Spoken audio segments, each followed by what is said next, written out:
There needs to be a watchman on the walls. The United States is surrounded by two oceans, the Pacific and the Atlantic. Under the ocean,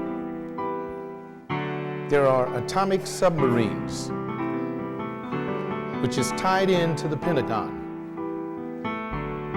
which is hooked into a strategic air command that has airships all over the world with radar devices, all honing in to the Pentagon, to the White House, to National Guard outposts all over this fine country. Watchmen protecting this nation's interests. The chief administrative officer of the country is the President of the United States, which is now Bill Clinton. Watchman number one. Congress, the Senate, the legislatures have been assigned as watchmen by the citizens of this fine country to not only define law, but to determine whether that law is appropriately being rendered. They have a number of men, and they call themselves the Supreme Court Justices, watchmen, to protect the rights of its citizens. Watchmen. Every country has them, not only the United States, but even the Soviet republics. They may seem to be somewhat disenfranchised now, but there are watchmen. We have in our city certain watchmen. Our city is broken down into at least 11 police precincts. Each one has a commanding officer, captains under them, lieutenants, certain divisions. Same thing with our fire departments, battalion chiefs, captains, various watches. While you sleep, there are watchmen taking care of the city that you live in.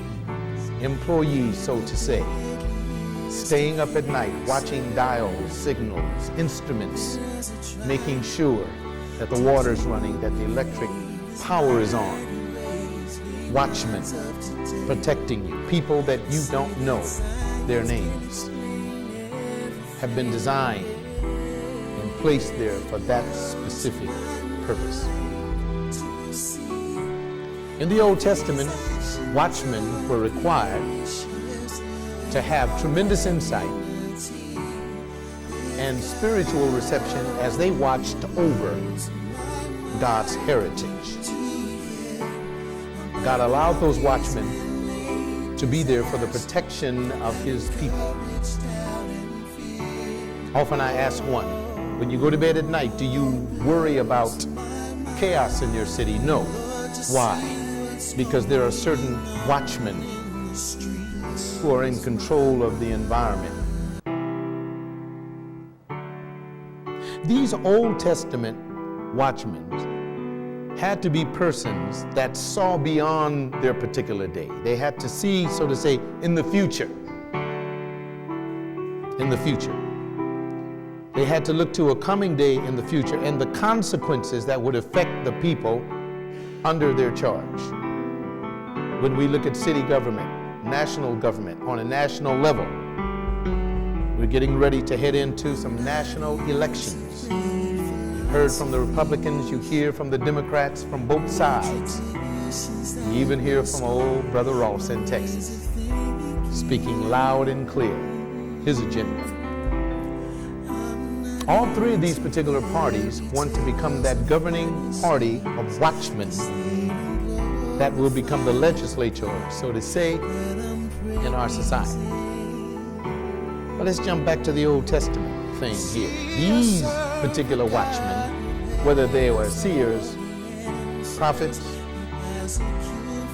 just aged men, elders, these had to have spiritual insights as faithful men of God who clearly communicated not only the surety of God's judgments, but the joy that will come with a with an environment that listen collectively to them as watchmen.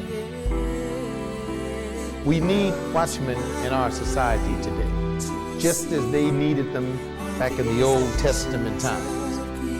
But there's certain things that these watchmen were. But before we get into that certain thing, let's go back and let's read these verses again, and so that we can kind of like get a mindset on what this watchman was about in chapter 33 of Ezekiel, verses 1 through 9.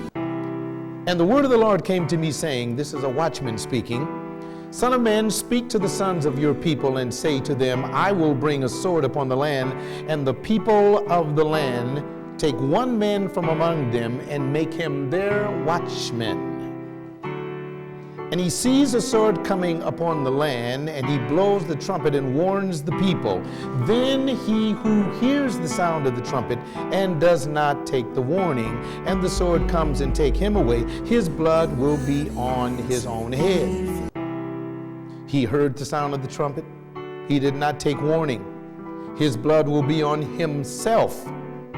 But had he taken warning, he would have delivered his life. But if the watchman sees the sword coming and does not blow the trumpet, and the people are not warned, and the sword comes and takes a person from them, he is taken away in his iniquity, but his blood I will require from the watchman's hand. Now, as for you, son of man, I have appointed you a watchman for the house of Israel. So you will hear a message from my mouth and give them warning from me. When I say to the wicked, O wicked man, you shall surely die, that's the context of the message, and you do not speak to warn the wicked from his way, that wicked man shall die in his iniquity, but his blood I will require from your hands. But if you on your part warn the wicked man to turn from his way, and he does not turn from his way, he will die in his iniquity. In other words, God says, my mind's not changing, but you have delivered your life. Man,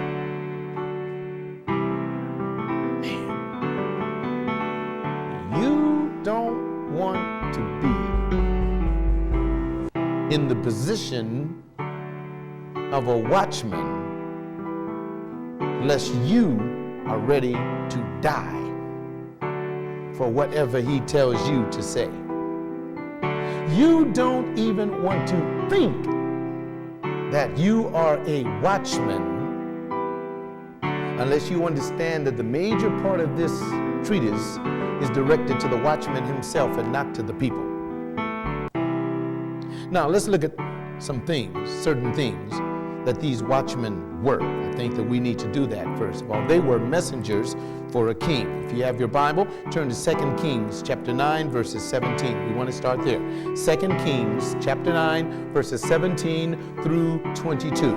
I will read these verses and I'll try to give you a quick kind of like survey review before we go verse by verse through our main text. 2 Kings chapter 9 verses 17 through 22. Mark it down in your programs, and then you can go back to it later. Now, the watchman was standing on the tower in Jezreel, and he saw a company of Jehu as he came, and said, I see a company.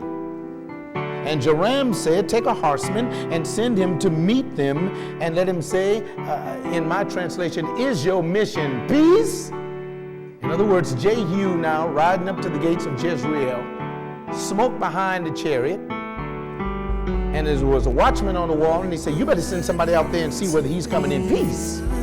Look at verse 18. So the horseman went to meet him and said, thus said the king, is it peace? And Jehu said, what have you to do with peace? Turn behind me. And the watchman reported. In other words, don't be asking me what my mission is. You fall in behind my chariot. And the messenger came to them, and he did not return. Look at verse 19. Then he sent out a second horseman, and he came to them and said, thus said the king, is it peace?